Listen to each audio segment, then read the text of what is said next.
Mandisa. Thanks for having me. You're the Social Justice Coordinator for the American Humanist Association, and you had reached out. Mark contacted me, and luckily it was the week Mandisa's on because, well, in some sense, I guess you guys are working together or participating in an event. So why don't the two of you talk about that, and I will just, be quiet over in the corner. Oh, sure. Rachel, would you like for me to start, or would you like to? Go for it. Okay, so Rachel and I actually spoke on the phone recently because as the new social justice coordinator, the American Humanist Association will be working more in the future with Black nonbelievers. And we are both sponsors for an event called the Black Women's March, which will be taking place both in Washington, D.C. and New York City. It'll be September 28th in D.C. and September 29th, or the 29th and 30th. So we're like 5 or 6 days away from this. Yeah, so it's very, very close. And so we were sponsors for the event last year. We signed on as a sponsor, as well as AHA. And so, Rachel, if you'd like to talk more about that as well, go for it. Yeah, so there's two separate large events. September 29th in D.C., there's going to be a rally on the Mall starting at 9 a.m. We are excited to be there. We'll be passing out signs and posters and marching with anyone who wants to join a group for the day's events. Then we'll be joining the march all the way to Freedom Plaza through downtown D.C., and taking part in the larger rally there. It's going to be a really exciting day. We've got American Humanist Association members coming so far as I believe North Carolina at this point. Mm-hmm. So we're hoping to have a large draw. And then on the 30th, there's the large rally in New York. And then later that night, the Violence Against Women Act is set to expire, which was pretty much the impetus of the date of the march. Yeah. I believe Congress is thinking about punting that till later this year, but right now the Violence Against Women Act is obviously in need of reauthorization for the next year, and there's a larger list of demands that we sign on to as part of the AHA for the march and the co-sponsors and the co-organizers. But we're really excited to be a part of it this year. Where do people go to get more information about this and participate? Because literally this is going to be the last show that Atheist Experience does before this happens. So let's get people motivated to participate if they can. Absolutely. More details of the march can be found on marchforblackwomen.org. They can also be found on our meetup page for agnostic atheists of DC. There's a ton of information on both sites, and you can always call our office in D.C. and get in touch with me personally, since I'm coordinating our involvement, and I'm sure, Mandisa, you have other ways that your members can get involved. Absolutely, yes. I will say that both our D.C. chapters and our D.C. and our New York City chapters will have a presence there. They will be posting meetups about them, and there will also be information on their Facebook pages as well as our Facebook page. So our DC and New York affiliates will be involved, and so if you need to get in touch with them, you may do so through our website at blacknonbelievers.org. And Rachel, if you need to connect with the organizers directly, then you can do so there, or just let me know. So yes, absolutely, we will have a presence there. We will be, this is something that is very important to us and our members. We very, very much do, we do collaborate and participate with other initiatives, especially those who are atheist friendly. And we've seen an increase of other social justice organizations that have reached out to us to sponsor and be community partners, which is great because, probably a few short years ago, that would have been a stigma to reach out to an atheist organization or humanist organization to work on the partnerships. And now that we are showing that these issues are of concern to us, mm-hmm. then it's important that we do work on them and we make those connections with these other organizations and these other organizers to show that it's very, very important for us to be working together.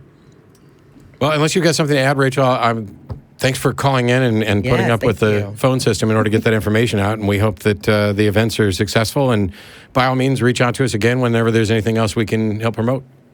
Great. Thanks for having me. Thanks. Thank you, Rachel. Bye-bye. We'll get to callers in a couple minutes. Yeah. There was a curious kind of thing for me, because when an email came in, people are like, why do you do this? Why do you do the show? Yeah. And I have lots of reasons. I mean, but there's some kind of anecdotal things where we'll say, like, we're actively working to put ourselves out of work. We want atheist normalcy. We want, no more religious privilege. Right. We want plenty of religious freedom, just no religious privilege. And so the ideal society where nobody would have to identify as an atheist, no one would have to speak out as an atheist on behalf of church-state separation.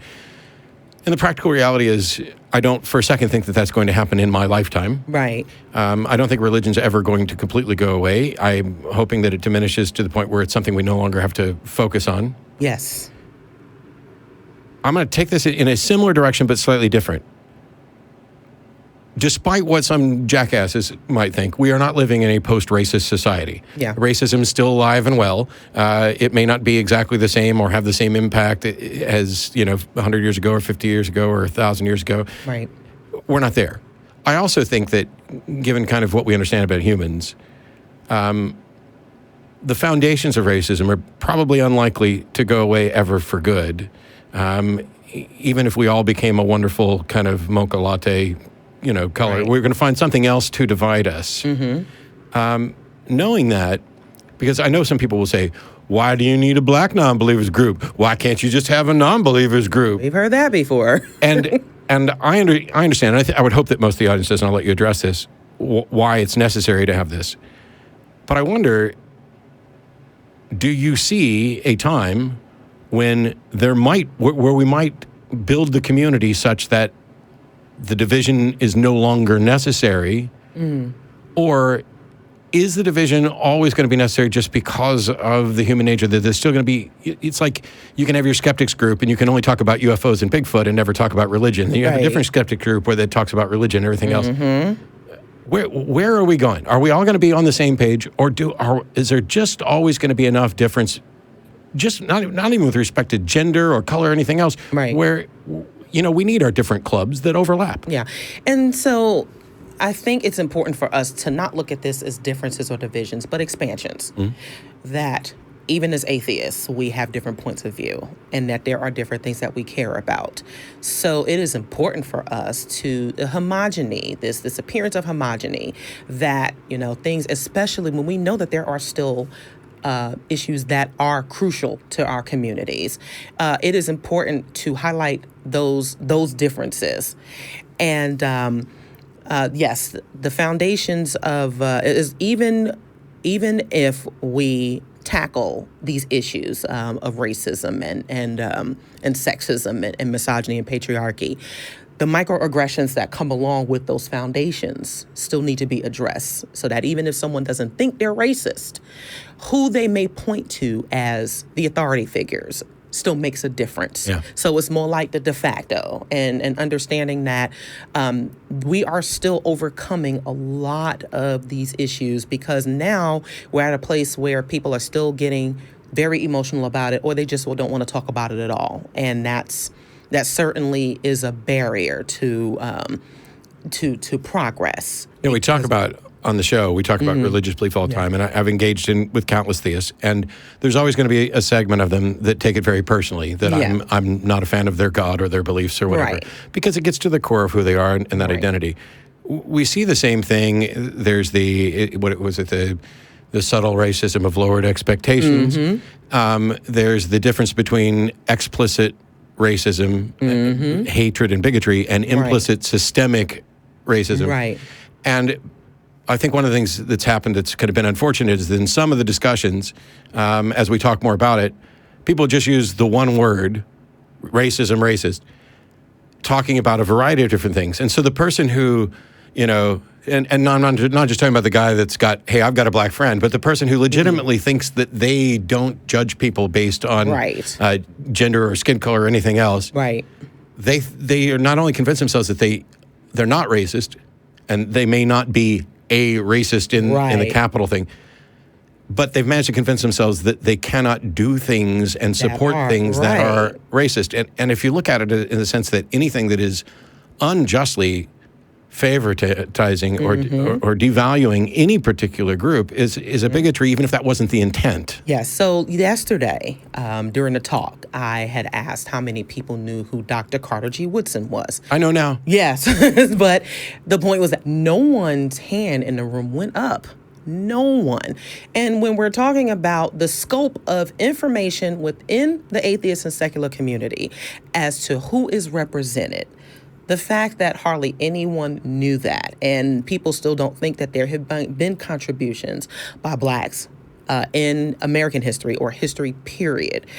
This speaks to a disparity that needs to be addressed and resolved. The fact that, yes, there are still, we're still atheists in a very largely religiously identified community. We needed to speak up because no one else was really speaking up for us. Sure, there were some, there's like, sporadic mentions, or, you had your few speakers of color or blacks at some there in some of these conventions or conferences. Now there still are none. So again, it speaks to who is being represented and who is actually valued, again, as the representatives. And there is clearly a disparity within the secular community because it is just seen as this, as this white boys club. Yeah. and not to make it sadder. Right. But while my hand didn't go up, as soon as you asked the question, and I will own this on TV, I've heard you talk before. Yeah. I've heard of him before. Mm-hmm. I'm sure Tony's talked to me about him before.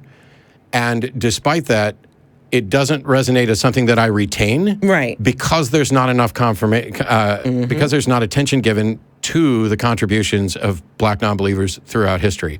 And it's like, it's not as bad as saying, oh, I know who Rosa Parks was, so I clearly know all about black history. I mean, it's not that ridiculous. Right. It's about where you actually put your focus. And it's not just with respect to the African-American community as well. I was kind of reflecting on the fact that black non-believers started by a woman. Mm-hmm. American Atheists started by a woman. Yes. Freedom from Religion Foundation started by two women. The Atheist Community of Austin started by a woman.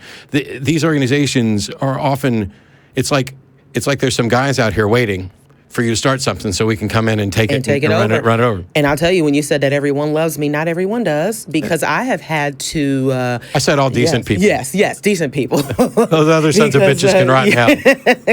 Yes, because I have had to put my foot down as that strong black woman, because even though I like to work with people, I have had to draw those lines because it has been important. There have been men who have tried to come in and take over. And while my co-founder of the local group, was another man, I honestly think that if he would have stayed on board, considering everything that was going on in his personal life, we probably wouldn't be sitting here today. And I had to take a stand and speak up and say no. So there's still a lot of internal things that we are dealing with within the overall atheist secular community and also within the black atheist sect. And we dealt with that with one of the other groups from back in 2011. Yes. So that there has been my favorite group.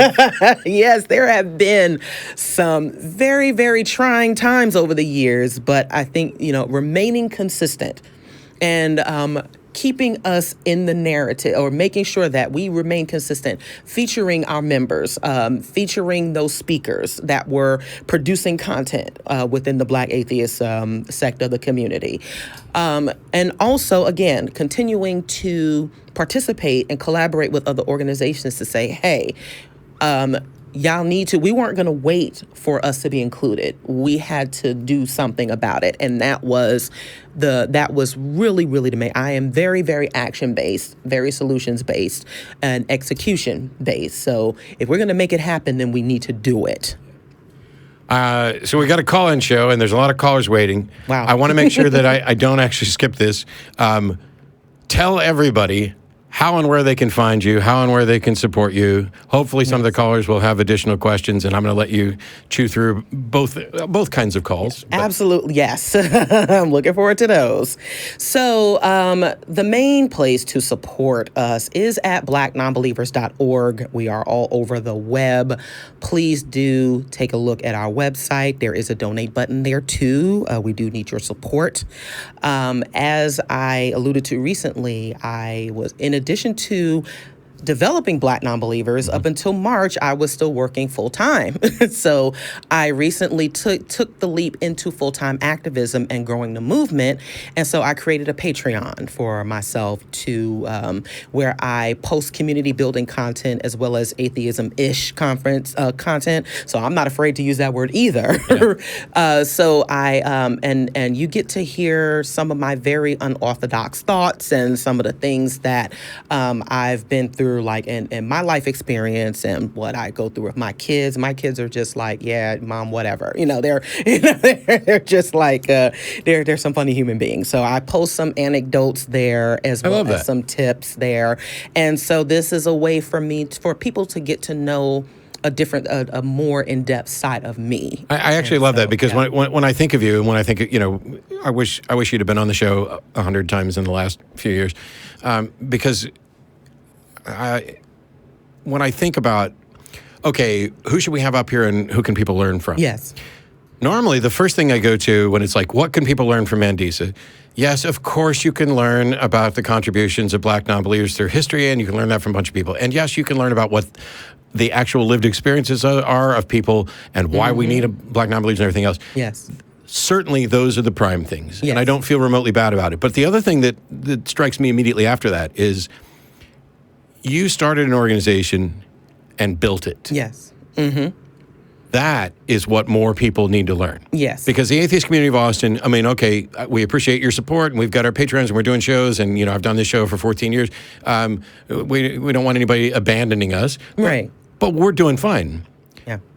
There are organizations where people are well-intentioned, they see a need, and yet they don't know how to make that need come to fruition. Yes. And that's the sort of thing that we can learn from you. Yes. And then learning more about you as a person is just the added bonus, because I know some stuff about her as a person, which is why we're friends. Yes. And you could be too. Yes. I tend to think that I'm a bit interesting outside of the activism, which has been great. You mean you're more than just an African-American woman organizer?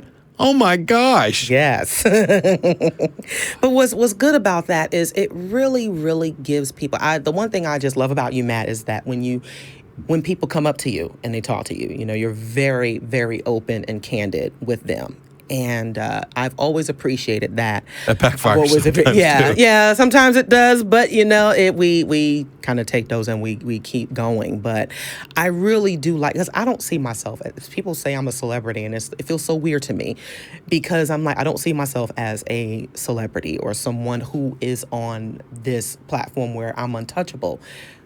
Almost everyone, even if I don't post something every day, I get people who contact me, whether it's via inbox, and I immediately respond, because it has been the people who have been very, very important to the growth.